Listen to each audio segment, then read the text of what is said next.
Hey everyone, welcome back. आज मैं explain करूंगी Thai drama 10 years ticket episode 10। ये वाली एपिसोड बहुत ही अमेजिंग और कंफ्यूजिंग रहने वाली है क्योंकि स्टोरी कभी प्रेजेंट में तो कभी पास्ट में चलने वाली है। मुझसे जितना होगा मैं क्लियर करती जाऊंगी। तो चलिए शुरू करते हैं। एपिसोड की शुरुआत राम्या और माई को दिखाते हुए होती है। राम्या माई को एक फोटो दिखाती है एक घर का और बोलती है ये हमारा घर है। माई बहुत ही ज्यादा खुश होता है क्योंकि उसने बहुत ही मेहनत से बहुत सारे पैसे दिए थे राम्या को ताकि वो घर खरीद पाए और उसका सपना था वो राम्या के साथ शिफ्ट होगा।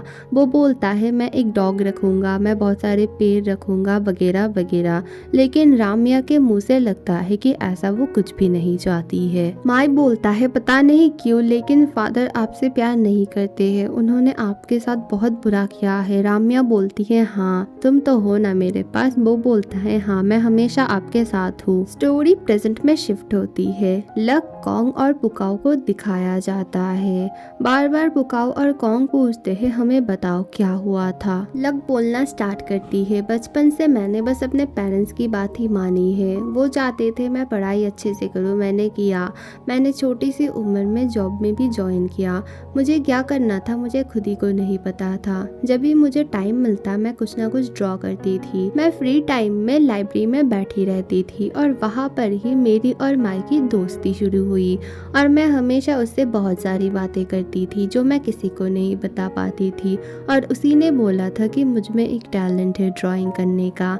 उससे मैं बात करना पसंद करती थी और ड्राइंग करना, और नॉर्मल लाइफ जैसी चल रही है वैसी चल रही थी। धीरे धीरे दोस्ती से कब हम दोनों में प्यार हो गया हम समझ ही नहीं पाए। वो मुझे लेके अपने मॉम के पास भी जाता था और हम तीनों बहुत ही अच्छा टाइम स्पेंड करते थे और फिर हमने डेट करना शुरू कर दिया और हम दोनों बहुत ही ज्यादा क्लोज आ चुके थे। माइक के फादर को दिखाया जाता है वो अपने घर को क्लीन कर रहे थे और वो सोचते हैं फिर से वो ड्रिंक नहीं करेंगे। लुक्सो ने उन्हें जो जो भी बोला था उनके दिल पे लगा था और तभी वहाँ पे कॉन्ग और पुकाओ आते हैं। पुकाओ बोलता है मुझे आपसे माई के मदर यानी कि राम्या के बारे में पूछना है। वो बोलते हैं क्यों। पुकाओ सब कुछ बोलता है कि कैसे राम्या कॉन्ग के पेरेंट्स से पैसे लेती है माई के नाम पे।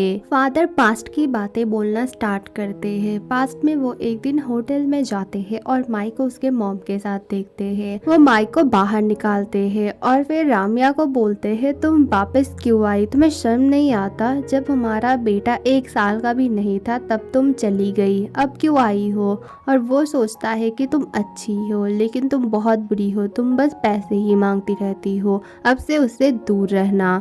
वो बोलती है नहीं दूर रहूंगी, अगर तुम मुझे पैसे दे रहे हो तब मैं दूर रहूंगी। फिर वो बोलते हैं क्या तुम उसकी माँ नहीं हो, कैसी माँ हो, क्या तुम उससे प्यार नहीं करती हो।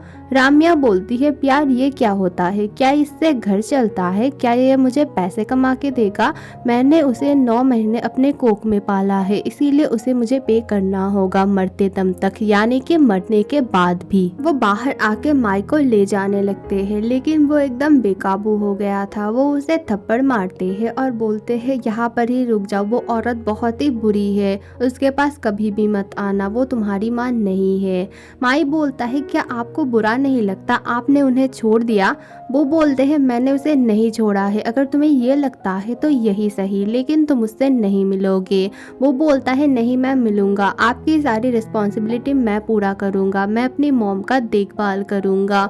वो बोलते हैं ये तुम्हारी माँ नहीं है, इसने बस तुम्हें जन्म दिया है, लेकिन साई ने तुम्हें पाल पोस के बड़ा किया है, अगर कुछ करना है तो उसके लिए करो, इसके लिए नहीं। स्टोरी फिर से प्रेजेंट में शिफ्ट होती है। कॉन्ग और पुकाओ बोलना स्टार्ट करते हैं कि लक ने उन्हें क्या क्या बोला। पास्ट में साई मिलने गई थी लक से और वो बोलती है तुम दोनों के बीच जो रिलेशन है ये किसी को भी पता नहीं है और मैं नहीं चाहती हूँ कि किसी को भी पता चले, प्लीज तुम लोग ब्रेकअप कर लो और ये अच्छा नहीं है। माई तो भी छोटा है लेकिन तुम तो बड़ी हो ना, ये कैसे हो गया। लक बार बार बोलने लगती है नहीं हम लोग ब्रेकअप नहीं कर सकते हैं, मैं सब कुछ ठीक कर दूंगी, मैं ये जॉब छोड़ दूंगी और मैं अपने पेरेंट्स को भी मनाऊंगी। साई बोलती है नहीं ऐसा नहीं होगा, तुम्हारे पेरेंट्स की भी फीलिंग्स है, उसे हर्ट मत करो। अगर तुम सच में माई से प्यार करती हो तो तुम्हें ब्रेकअप कर लेना चाहिए।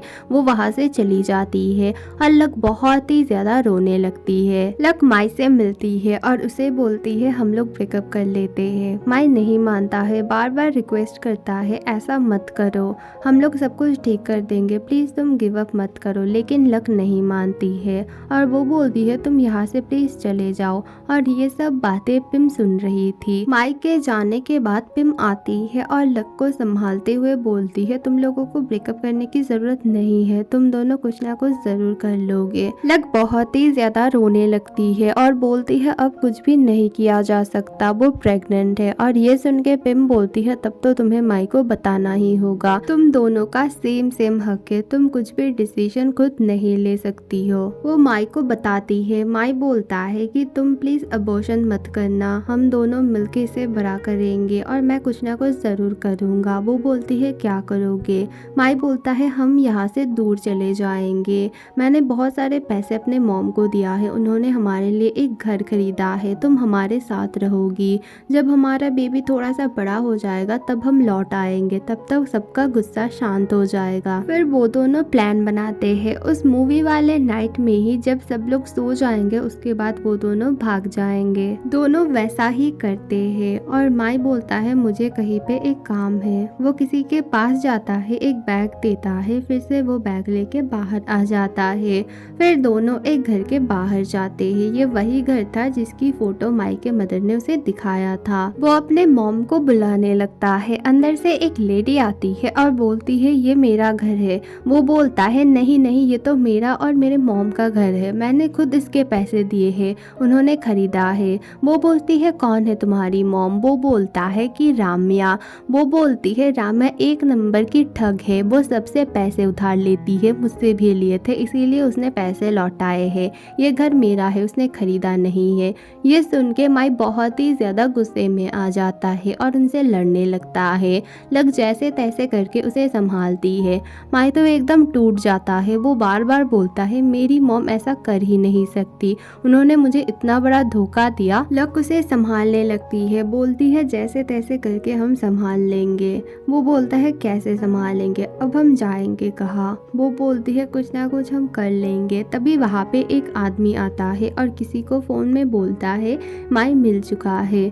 माई फिर लक को लेके भागने लगता है। किसी ने पुलिस भी भेजा था ताकि वो माई को जाने ना दे, फिर भी माई वहाँ से चला जाता है और वो थिएटर में आ जाता है लक को लेके। माई लक को बोलता है कि तुम ये बैग लो, इसमें हमारी सारी फैमिलीज की फिंगरप्रिंट्स और डॉक्यूमेंट्स है, मैं नहीं चाहता कि मेरे साथ साथ उनके जान को भी खतरा हो, तुम ये बैग लो और इसे छुपा दो जाके और तुम भूल जाओ आज रात क्या क्या हुआ था। और हाँ इस बैग में बहुत सारे पैसे हैं, तुम प्लीज इस बच्चे को इस दुनिया में लाना और इसे अच्छे से बड़ा करना और प्लीज तुम मुझे माफ कर देना। लक बोलती है नहीं मैं कहीं भी नहीं जाऊंगी तुम्हें छोड़ के, चलो हम लोग वापस चले जाएंगे, पुकाओ तुम्हारा वेट कर रहा है। फिर सीन यहीं पे कट होती है। जेल में पुकाओ और कॉन्ग बार बार पूछने लगते हैं माई को किसने मारा, तुमने नहीं मारा है, हमें पता है बोलो।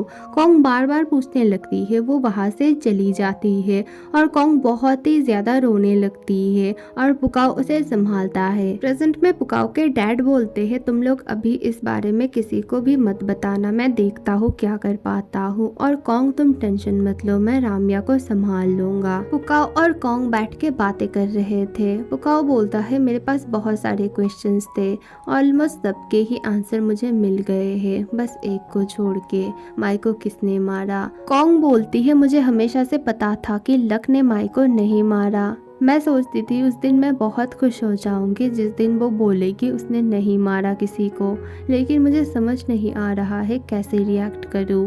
पुकाओ बोलता है हम सब ने बहुत सफ़र किया है 10 सालों से, और जिसने सबसे ज़्यादा सफ़र किया है वो है लक। उसने इतना प्यार किया माई को, लेकिन उसके साथ ऐसा हुआ। मैं लक को और अपने भाई को इंसाफ दिला के रहूंगा। कॉन्ग बोलती है मैं तुम्हारी मदद करूंगी। फ्लू और सो चार्ली से मिलते हैं। वो दोनों उसे ऑफर करते बोलते हैं कि वो दोनों उसे बहुत सारा ड्रग्स देंगे एकदम सस्ते में, और इसके लिए चार्ली को छोटा सा काम करना पड़ेगा। कॉन्ग के फादर को जॉब से निकालना पड़ेगा। चार्ली बोलता है मैं तुम दोनों को ट्रस्ट नहीं करता हूँ, मैं सोच के देखूंगा क्या कर सकता हूँ।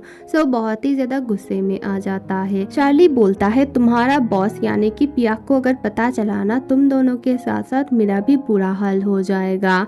तुम्हारा बेस्ट फ्रेंड माई भी गया था मेरे फादर को ड्रग देने के लिए, उसके बाद चैम्प ने पता नहीं मेरे फादर के साथ क्या कर दिया। और तुम्हें क्या लगता है तुम्हारे बेस्ट फ्रेंड को उसकी गर्लफ्रेंड यानी कि उस टीचर ने मारा है? नहीं, तुम्हें कुछ भी पता नहीं है। तुम अपने अडॉप्टेड फादर यानी कि पियाक पे इतना विश्वास मत करो, वो किसी का सगा नहीं है, तुम्हारा भी नहीं। फ्लू कॉन्ग के घर के सामने बैठा हुआ था। वो सोचने लगता है क्या सच में लक ने माई को नहीं मारा तो किसने मारा है।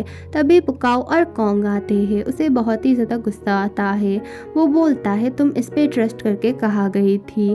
फिर कॉन्ग बोलती है प्लीज मेरे पेरेंट्स को मत बोलना, उन्हें बुरा लगेगा। वो बोलता है अगर बुरा ही लगेगा तो ऐसा काम करती क्यों हो। पुकाओ बोलता है क्या तुम मुझ पे ट्रस्ट नहीं करते हो। वो बोलता है तुम्हारे काम ही ऐसे है, कैसे ट्रस्ट करूँ। पुकाओ बोलता है अब मैं इसे हिट नहीं करता हूँ। फ्लू बोलता है क्या तुम नाटक कर रहे हो, क्या तुम उसे फंसाना चाहते हो, वो भी छोटी है। वो बोलता है नहीं ऐसा कुछ भी नहीं है, बहुत ही ज्यादा इम्पोर्टेंट काम है इसीलिए मैं उसे लेके गया था। और फ्लू तुम तो मेरे भाई हो ना, तुम तो सबसे ज्यादा प्यार मुझसे करते थे, लेकिन अब तुम्हें क्या हो गया, तुम तो बदल चुके हो। वो बोलता है हाँ मुझे बदलना ही पड़ा। और क्या तुम कॉन्ग से प्यार करते हो। पुकाओ चुप रहता है, फिर बोलता है हाँ मैं उससे बहुत ही ज्यादा प्यार करता हूँ। फ्लू हैरानी से पुकाओ और कॉन्ग को देखने लगता है। एपिसोड 10 यहीं पे खत्म होती है। अगले वीडियो भी जल्दी आ जाएगी, थोड़ा सा वेट करना। Thank you for watching, bye.